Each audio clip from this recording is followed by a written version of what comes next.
भाजपा के लिए ज्यादा थी। उनकी निशानी बहन प्रियंका गांधी हमारे बीच में है। 2 नारा जोर लगाए, प्रियंका गांधी जिंदाबाद, प्रियंका गांधी जिंदाबाद, कांग्रेस पार्टी जिंदाबाद। प्यारी बहनों, प्यारे भाइयों, इस सभा में आपका बहुत बहुत स्वागत। श्री सत्यनारायण पटेल जी, श्री रुद्र दमन सिंह जी, श्री वेद प्रकाश त्रिपाठी जी, श्री गौरव चंद्र जी, श्री त्रिलोचन चंद जी और कांग्रेस पार्टी के सभी नेतागण, सभी पदाधिकारी जो मंच पर उपस्थित हैं, सभी कार्यकर्तागण, आप सबका इस सभा में बहुत बहुत स्वागत। बहुत समय से इंतजार कर रहे हैं। हाँ, जल्दी जल्दी बोलती हूँ और इंतजार नहीं कराऊंगी। पहले मुझे बताइए कि आप में से नौजवान कितने हैं?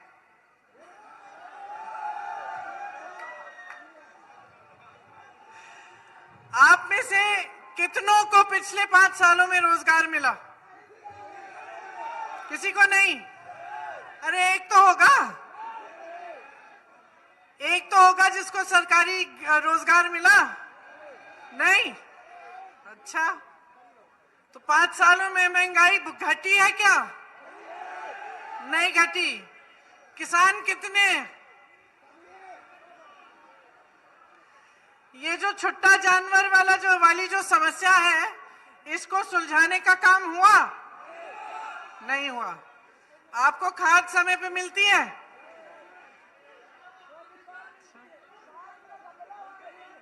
फसल का दाम मिलता है सही?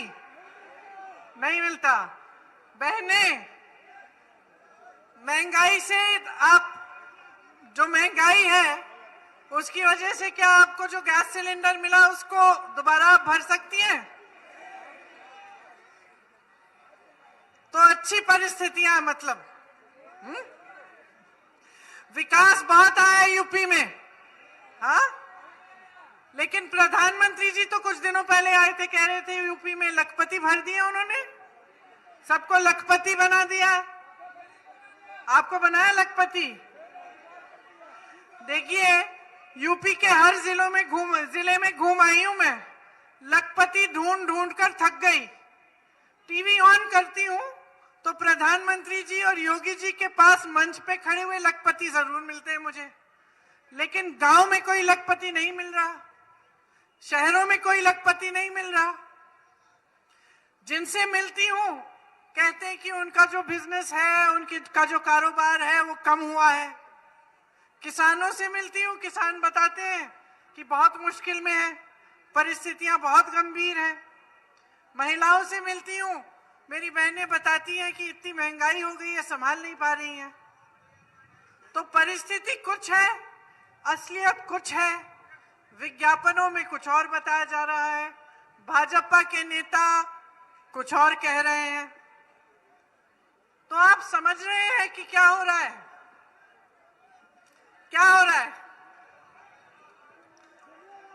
चुनाव के समय जितने भी नेता आपके सामने आ रहे हैं, वो विकास की बातें नहीं कर रहे हैं।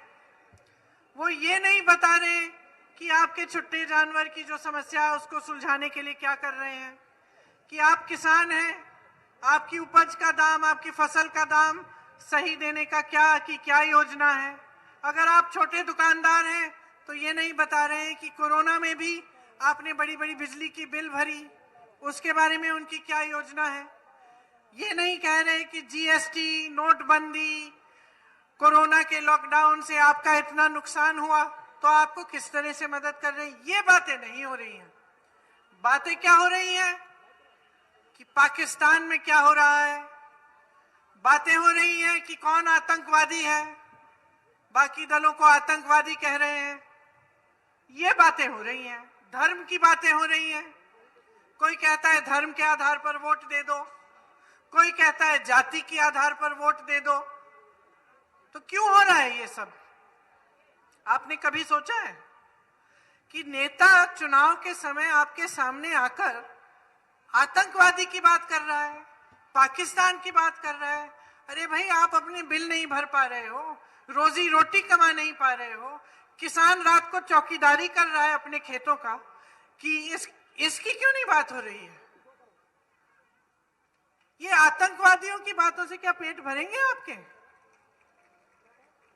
आपके जीवन में आतंकवादी आतंक कर रहा है या छुट्टा जानवर आतंक कर रहा है? छुट्टा जानवर महंगाई आतंक कर रही है कि आतंकवादी आतंक कर रहा है? बेरोजगारी आतंक कर रही है कि आतंकवादी आतंक कर रहा है? अरे ये आतंकवादी है कहां उत्तर प्रदेश में जिनके बारे में रोज सुबह से शाम तक ये लोग बात करते हैं? कहां है? जो आतंक है, जो महंगाई है, जो बेरोजगारी है, जो किसानों की समस्याएं हैं, जो महिलाओं पर अत्याचार है, इसकी बात क्यों नहीं हो रही है चुनाव में? इसलिए नहीं हो रही है क्योंकि कुछ कहने का नहीं है। इसलिए नहीं हो रही है क्योंकि इस पे ये लोग ध्यान देते ही नहीं है। आपने आदत बना दी है, आपने आदत बना दी है कि जो भी नेता आए, जिस राजनीतिक दल का हो, चाहे वो समाजवादी का हो, चाहे वो भाजपा का हो, चाहे बसपा का हो, उसको आदत बन गई है कि 5 सालों में आपके सामने आकर आपके जज्बातों का इस्तेमाल करेगा, धर्म की बात करेगा, किसी एक धर्म को कह देगा भाई तुम बड़े असुरक्षित हो, तुम्हें ध्यान रखना है, मैं तुम्हारी सुरक्षा कराऊंगा। कोई कह देगा कि जाति के आधार पे वोट दे दो, तुम्हारी जाति को आगे बढ़ाएंगे।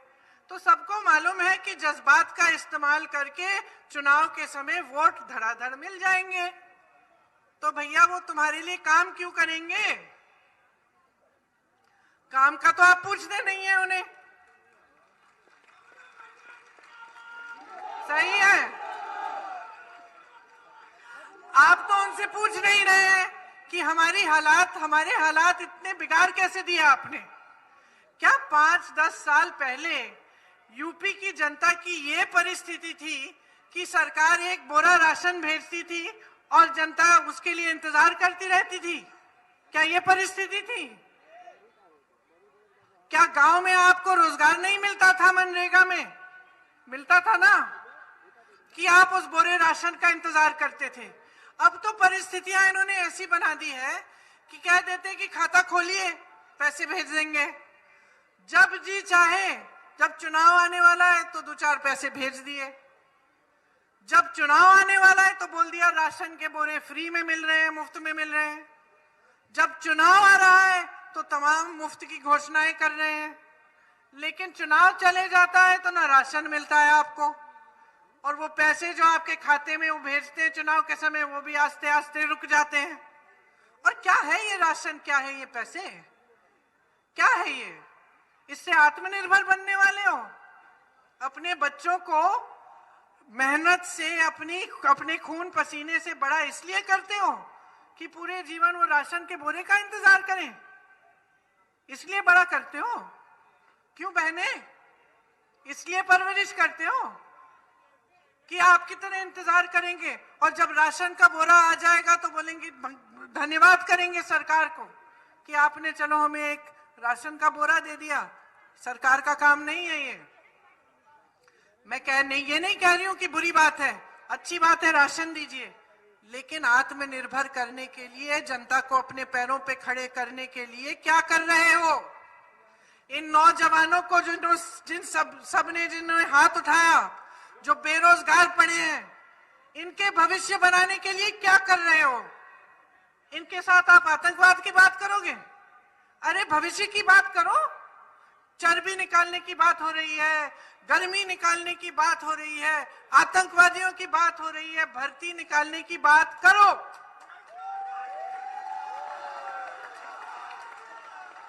12 लाख सरकारी रोजगार पड़े हैं खाली। 5 सालों से 12 लाख खाली सरकारी रोजगार पड़े हुए हैं। किसने भरे? मोदी जी ने भरे? योगी जी ने भरे? अरे मोदी जी तो कहते हैं कि मुझे पता ही नहीं था कि छुट्टे जानवर की समस्या है। कांग्रेस के नेता पिछले 3 सालों से चीख रहे, चिल्ला रहे हर मंच से कि ये बहुत बड़ी समस्या है, बहुत बड़ी समस्या है। 2019 के चुनाव में मैं खुद बोल रही थी, इसको सुलझाना है।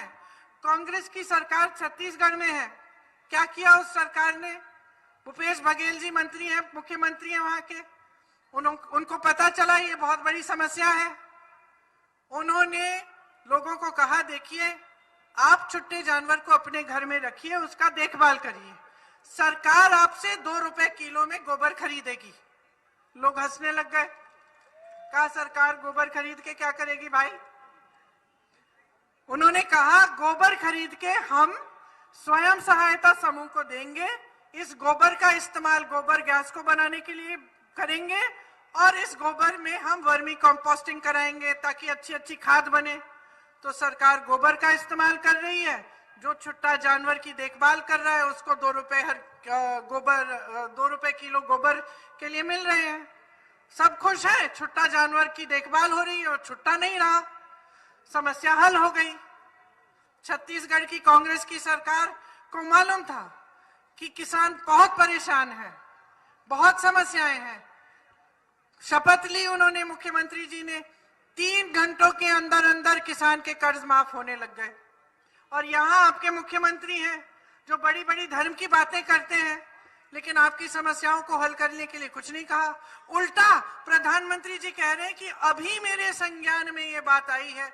आप तो सालों से त्रस्त हैं, सालों से खेतों में बैठ के आप चौकीदारी कर रहे हैं और प्रधानमंत्री को मालूम ही नहीं है। भाई कैसे नहीं मालूम, उनको तो सब चीज का संज्ञान होगा। वो तो दुनिया भर में घूम आए, उनके तो 2 बड़े बड़े हवाई जहाज हैं 16,000 करोड़ के, आपके गन्ने का बकाया 14,000 करोड़ का है। समझ रहे हैं आप क्या हो रहा है यहाँ? वो 2 हवाई जहाज खरीद रहे हैं, घूम रहे हैं पूरी दुनिया में, उन्हें नहीं मालूम कि आपकी क्या समस्याएं क्या नहीं है। समय आता है तो यहाँ आके आतंकवादियों की बात करते हैं, लेकिन जो सच्चा आतंक है आपके जीवन में उसके बारे में उनको संज्ञान ही नहीं है, खुद कह रहे हैं। और शायद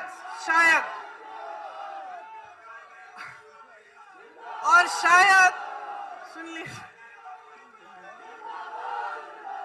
और शायद हो सकता है कि उनको ये भी संज्ञान नहीं था कि 1 साल से पूरे देश भर का किसान बॉर्डर पे, दिल्ली के बॉर्डर पे बैठा हुआ आंदोलन कर रहा है।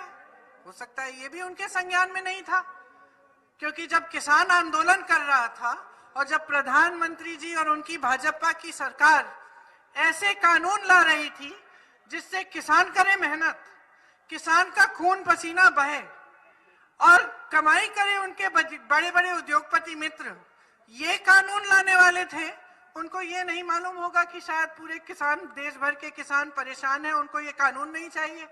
इसीलिए जब किसान आंदोलन कर रहा था तो अपने घर से निकले ही नहीं पूछने के लिए कि आपके हालात क्या हैं। 700 किसान शहीद हुए। क्या प्रधानमंत्री जी के संज्ञान में नहीं था? क्या योगी जी को पता नहीं था कि तमाम पश्चिमी उत्तर प्रदेश के किसान बैठे हुए हैं आंदोलन में, परेशान हैं, भय हो रहा है उनको कि ये कानून आएंगे तो उनकी रोजी रोटी खत्म होगी? शायद उनको संज्ञान नहीं था। शायद उनको ये भी संज्ञान नहीं है कि आपकी बिजली की बिल कितनी बड़ी बड़ी आती है। हो सकता है उनको ये भी संज्ञान नहीं है कि कोरोना में लॉकडाउन हुआ और आपको फिर भी बिजली के बिल भरने पड़े। तो जब उनको संज्ञान ही नहीं है तो आपकी समस्याओं को हल कैसे करेंगे? हम करेंगे।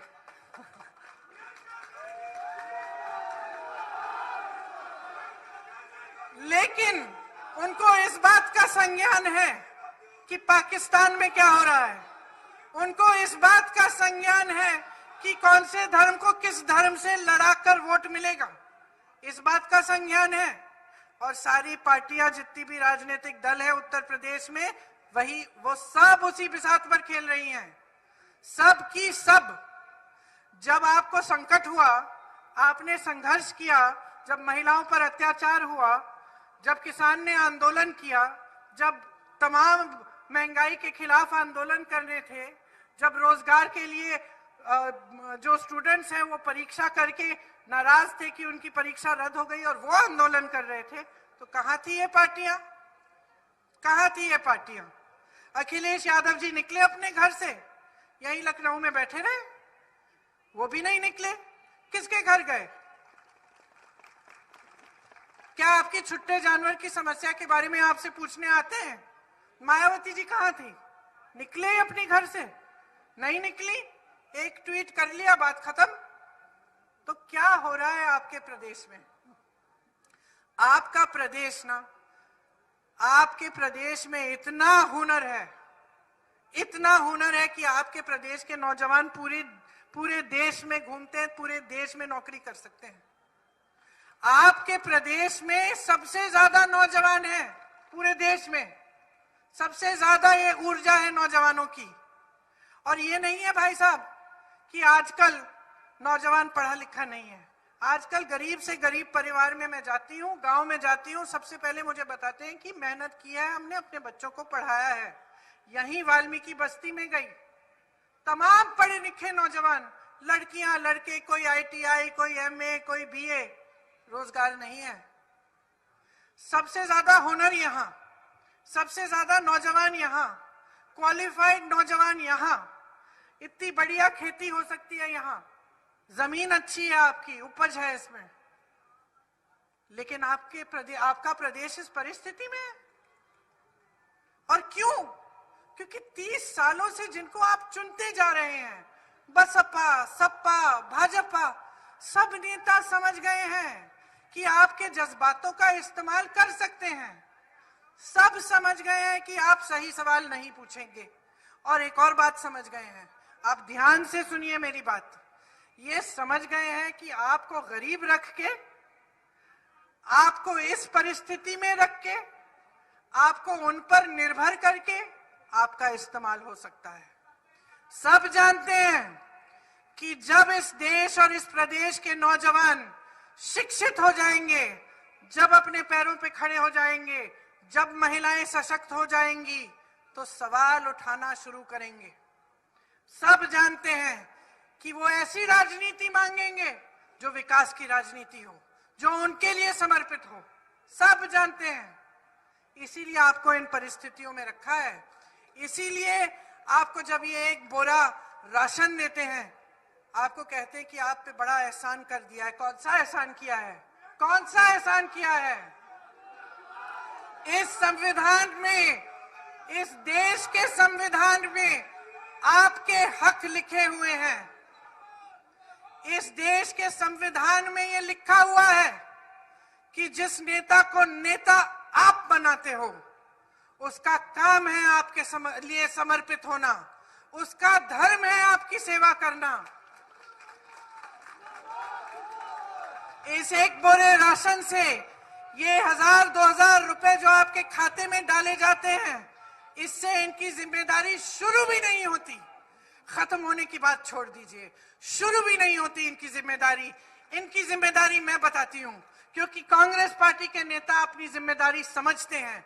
हमारी जिम्मेदारी, हर नेता की जिम्मेदारी, हर राजनीतिक दल की जिम्मेदारी, हर सरकार की जिम्मेदारी ये है कि आपको रोजगार देना है, आपके लिए महंगाई को घटाना है, आपके लिए सेहत की सुविधाएं बनानी है, आपके लिए शिक्षा की सुविधाएं बनानी है, आपको अपने पैरों पे खड़ा करना है, आपको शिक्षित करना है, आपको सशक्त करना है, आपको सक्षम बनाना है। ये हमारी जिम्मेदारी है। आपके लिए सड़कें, आपके लिए पानी, आपके लिए बिजली, ये हमारी जिम्मेदारी है।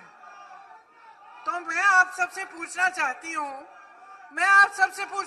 हूं कि आप क्यों भूल गए हैं? आप क्यों भूल गए हैं कि सरकारों को ये काम आपके लिए करना है? जब आपके सामने मंच पर आते हैं, बताना चाहिए क्या योजना बनाई है। 5 सालों में महंगाई बढ़ी है, रोजगार कम हुए हैं, जो गरीबी रेखा से उठाए गए थे कांग्रेस की सरकारों में, उनको नीचे डाल दिया है, नीचे चले गए हैं गरीबी रेखा से। कोई सेहत के, कोई शिक्षा के नए नए संस्थान नहीं बनाए। जितने IIT है, एम्स है, IIM है, सब कुछ है, वो कांग्रेस के जमाने में बनाए थे। जो कांग्रेस ने बनाया ये बेच रहे हैं। BHEL, रेलवेज, NTPC, इस तरह की जो संस्थाएं थी, जो यूपी में भी भरी पड़ी हैं, उससे आपको रोजगार मिलता था। आज कहाँ है? बेच डाली। किसको बेची? अपने उद्योगपति मित्रों को बेच डाली।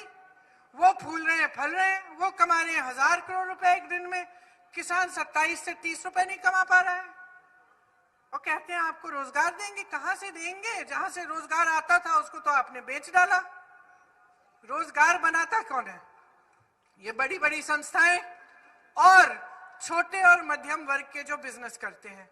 आप जैसे लोग जो दुकानदार हैं, जो अपने छोटे छोटे कारोबार चलाते हैं, जो छोटा मैन्युफैक्चरिंग का यूनिट लगाता है, वहीं से तो रोजगार मिलता है। आपके लिए क्या किया?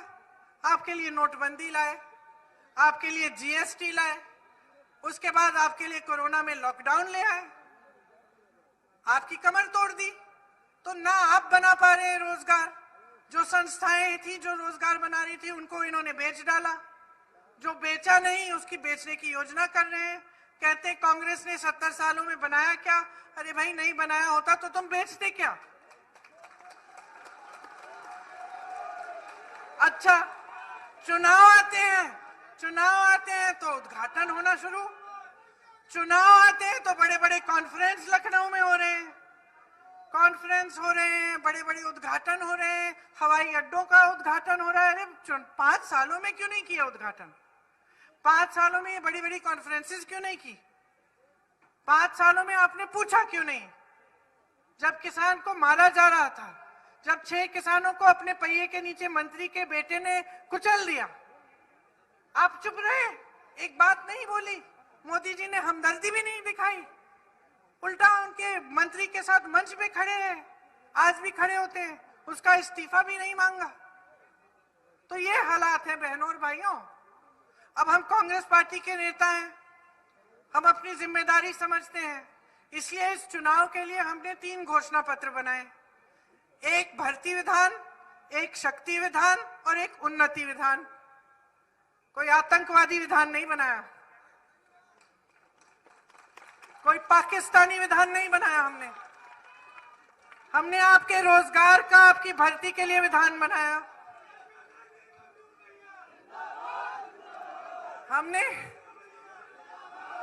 हमने कहा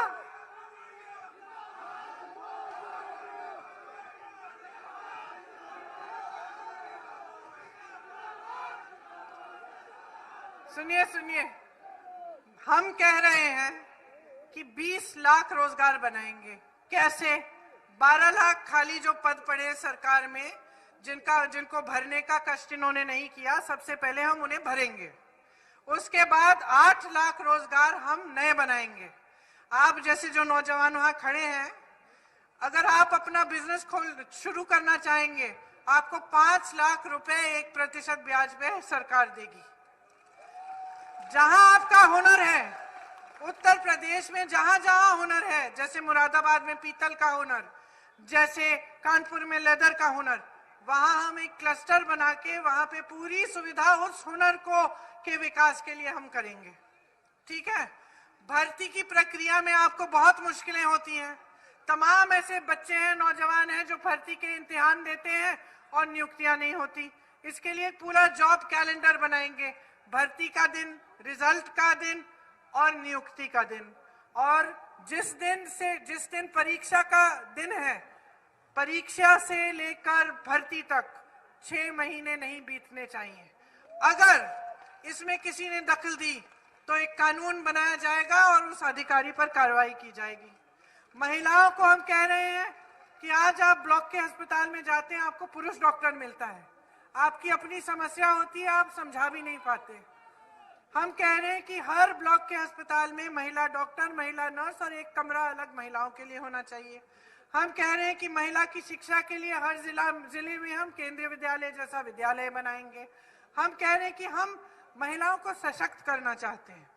आपको मुफ्त में मोबाइल फोन और स्कूटी जरूर देंगे, लेकिन आपको 40% सरकारी रोजगार में हम आरक्षण देंगे, पहले के प्रावधानों के तहत। तो जो पहले आरक्षण के प्रावधान है, उन्हीं के तहत महिलाओं को भी मिलेंगे। 25% भर्तियां पुलिस में महिलाओं की करेंगे, ताकि आप पर जब अत्याचार होता है तो आपको महिला पुलिसकर्मी मिलेगी। और अगर आपके एफआईआर दर्ज नहीं हुए, जब आप पर अत्याचार होता है, अगर एफआईआर दर्ज नहीं होगा तो हम ऐसा कानून लाएंगे कि जो पुलिसकर्मी उसको रोक रहा है उसका सस्पेंशन होगा। किसानों के लिए हम कह रहे हैं कि आपके कर्ज हम माफ करेंगे, हमने पहले भी किए हैं, हम फिर से करेंगे, क्योंकि हम समझ रहे हैं कि आप पे कितनी आपत्ति आ रही है। हम कह रहे हैं कि फसल का दाम आपको मिलेगा, धान और गेहूं 2500 रुपए में, गन्ना 400 रुपए में, सबकी बिजली की बिल हम आधी करेंगे। और जिन्होंने कोरोना में बिजली के बिल भरने पड़े, जो जरूरतमंद लोग हैं, उनके लिए हम वो कोरोना का बकाया साफ करेंगे। आंगनबाड़ी आशा बहुओं के लिए मानदेय को 10,000 तक बढ़ाएंगे। अब ऐसी पूरी योजनाएं हमने बनाई है और पूरा खाका तैयार है। क्यों? क्योंकि हम काम करना चाहते हैं।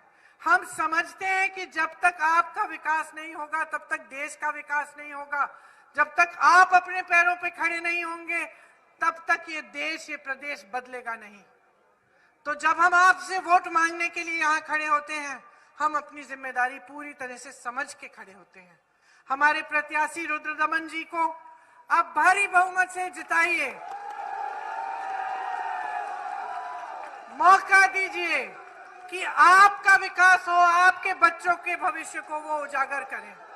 आपको बहुत बहुत धन्यवाद, बहुत ध्यान से मेरी बातें सुनी। जय हिंद, जय हिंद, जय हिंद।